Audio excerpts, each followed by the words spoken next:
tabbas dukiya a bar so ce a gurin maza da mata. Wannan aiki ne wanda Allah subhanahu wata'ala zai baka tarin dukiya, za ka shiga sahu na waɗanda Allah subhanahu wata'ala zai azurta su a cikin sabuwar shekara, ko kuma mu ce arzikinka zai bayyana a sabuwar shekara, domin kowa da arzikinsa yake zuwa duniya. Saboda haka ɗan uwa, 'yar uwa, a rage bacci, kowa da arzikinsa yake zuwa duniya, sai dai wanda bai nema ba. Mu nema gurin Allah, Allah ya bamu. Allah ya tara komai, to mu nema ya bamu. Saboda haka wannan aiki ne da ake yi daga yau Asabar har zuwa 1 ga watan sabuwar shekara. Ake yin wannan aikin, kullum ake yi, kullum kuma da daddare ake yi. Kada wani ya tambaye ni ce malam da safe ko da a'a, da daddare ake yi. Daga karfe 12 dare za ka iya farawa, in har zuwa asuba ma zai kai ka ya kai ka. Amma dai ana da buƙatar ka yi wannan aikin a kullum, kada a gaji. Malam, idan arzikin ya zo kai za ka huta, za ki huta.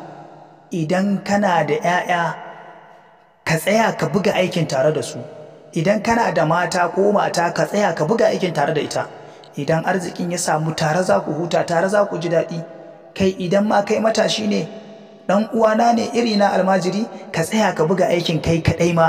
Malam, in ka samu arzikin za ka huta, za ka taimaka wa bayan Allah.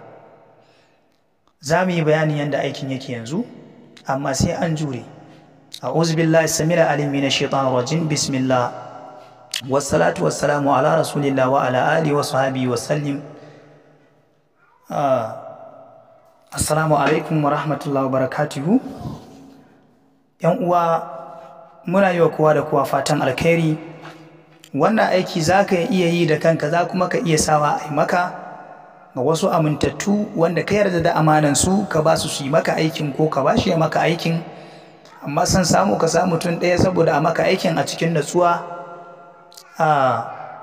Amma a yi ƙoƙari a kyautata wa wanda aka ce ya yi aikin, a faranta masa a waɗannan kwanaki da aka sa shi aikin. Kullum a ranka masa abin alkhairi, kuma sannan kullum za ka yi sadakar abin da ya sauwaka.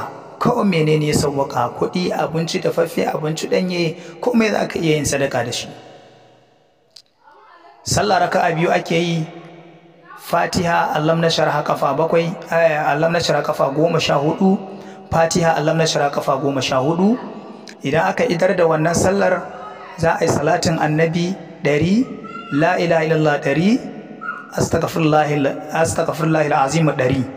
Idan ka gama sai ka karanta suratul kahf.